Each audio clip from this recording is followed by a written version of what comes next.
AGK, thank you for the super chat. Hi, doctor. I'm a track athlete and I've seen your videos with Ryan Talbot. How much worse is keto diet than carnivore diet?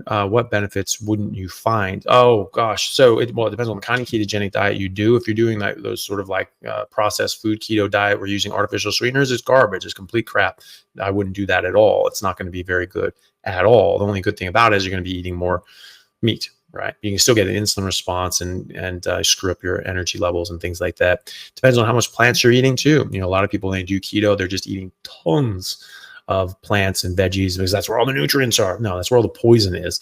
All the nutrients are in the meat and in the fat.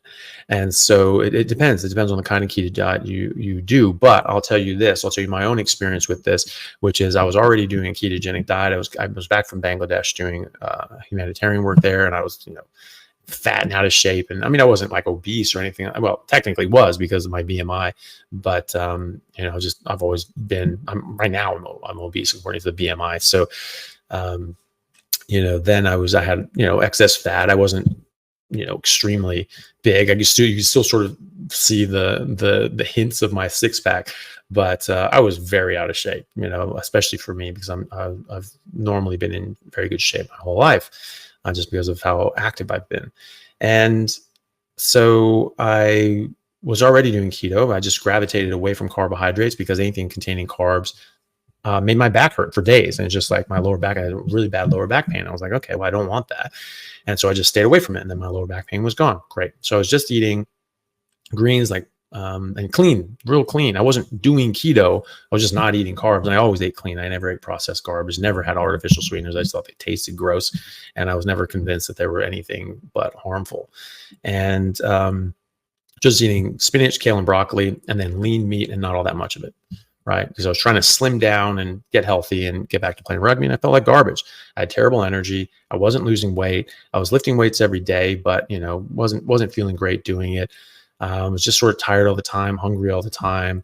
And, I was just like, oof, not ready to go back and start playing rugby. I'm going to need to, try to get into a bit better shape and then see if I can do it. Obviously the thing to do to get in shape would be to go back to play rugby, but that's, another story. But, mentally I wasn't there. I was like, I didn't think that I could do it yet. And then I just dropped the spinach, kale, and broccoli because I was like, right, plants are toxic. We're carnivores. We're not supposed to eat this crap. Got rid of them. And then I just started eating a lot more meat, and it was night and day. My life changed overnight. Within 2 weeks, I lost 23 pounds, and I started shredding fat and stacking on muscle, and I felt like a superhero. I could work out for hours and hours and hours and hours and never run out of energy, and I never got sore. And I put that to the test. I did 32 sets of heavy legs, and I didn't even wear myself out. I just had to stop because I've been there for 4 hours. I'm like, I've got things to do. I got to stop this. I could just keep doing this all night. And I wasn't sore the next day or the day after that. And then I had 1 cup of black coffee and I was sore for 2 days. Right. So I was just like, right, plants are toxic. I'm not touching any of these damn things. And that was it. After I did that 32 sets of legs and I wasn't sore the next day, I'm like, yep, time to go back to play some rugby. And I was back and I was at a dead sprint the whole time. And I was just like, well, what should I do? Should I ease into this? And I was like, no, screw that. When I was in between 20 and 25, I felt like a superhero. I just felt like invincible. I never ran out of energy. I could just push myself at a dead sprint the whole time. And I never wore myself out. So I'm just going to do that now. I was doing carnivore then. I'm doing carnivore now. Let's just do it. I was at a dead sprint the whole time, I was halfway through the season, and I kept up with everybody that were professional athletes. This is, my team in Seattle had gone professional. It was already the top team in one of the top teams in North America. We played in the top leagues in Canada, the Canadian Premiership, and in America on the Super League and in the Division I and things like that. And now we're in the MLR. I'm one of the first 2 years of the MLR, right? So again, top team in North America, and I'm in a dead sprint keeping up with everybody, right? Halfway through the season, I haven't done anything in months. I hadn't played a full season in 3 years. 2 weeks later, kept doing training. I'm still, fat and out of shape. But I felt like $1 million. I felt at 38, I felt like I was 22 again. I just felt amazing.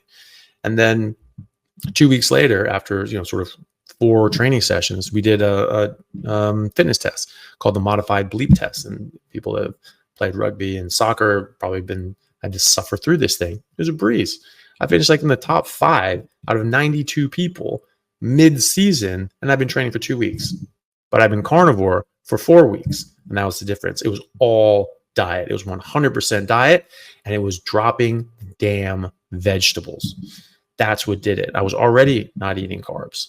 It was just vegetables and meat, and now I'm eating more meat and more fat, and specifically, and I just dropped those damn toxic vegetables, and it absolutely changed my life. So that is the difference between keto and carnivore. It makes a big difference, and you'll see a lot of people.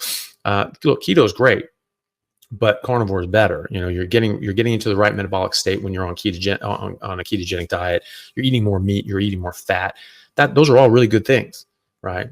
But these plant toxins are no joke. You know, oh well, dose makes the poison. Yeah, and the dose is really damn small.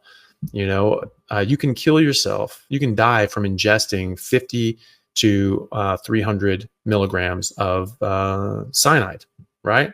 0.5 milligrams per kilograms to like 1.5 milligram per kilogram of body weight, right? So a 100-kilo person can die from 50 milligrams of cyanide.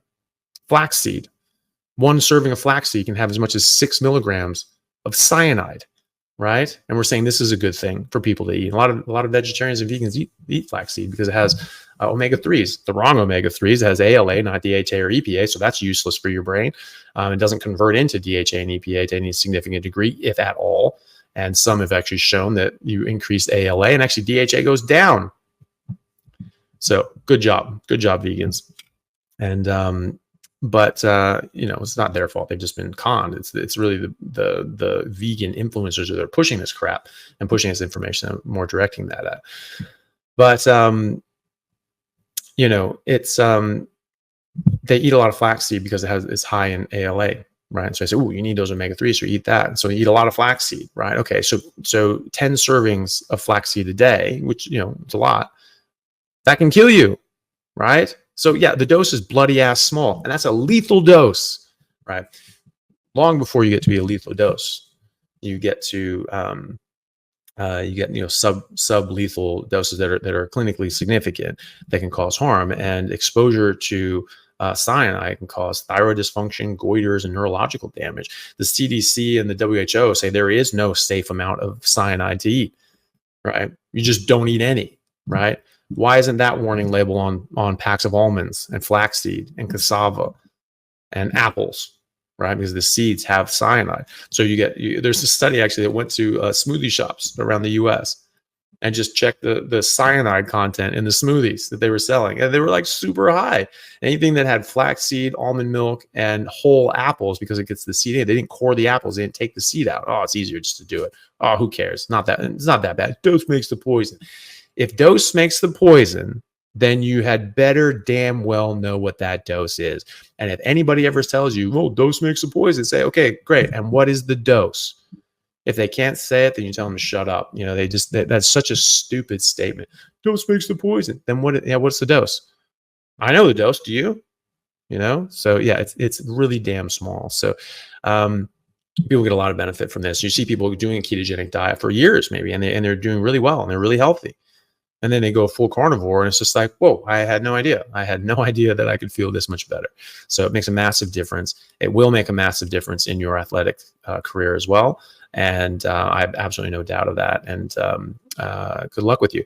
Good luck to you. Also, these hormonal disruptors, a lot of these things disrupt your hormones, and they're going to screw up your testosterone. Like Ryan jumped his testosterone from 760 to 1150. You know, and I think he tested it a year later. Right? I mean, how much of a benefit is that as a top tier athlete, and you just nearly double your testosterone levels? I mean, what the hell is that going to do to your performance? I mean, it's just going to go crazy, right? And so and it has, and you have all these anti-nutrients in plants as well, so you're not going to be able to absorb all the things properly out of your food. You're eating a salad with a steak. That salad is going to make it so you don't absorb all the nutrients properly from the steak, and it's going to come with a bunch of oxalates and toxins and lectins and hormonal disruptors. So actually, it makes a big difference between keto and carnivore. So good luck with that. I think you'll be very, very, very pleasantly surprised at how much better you feel from going to keto to carnivore.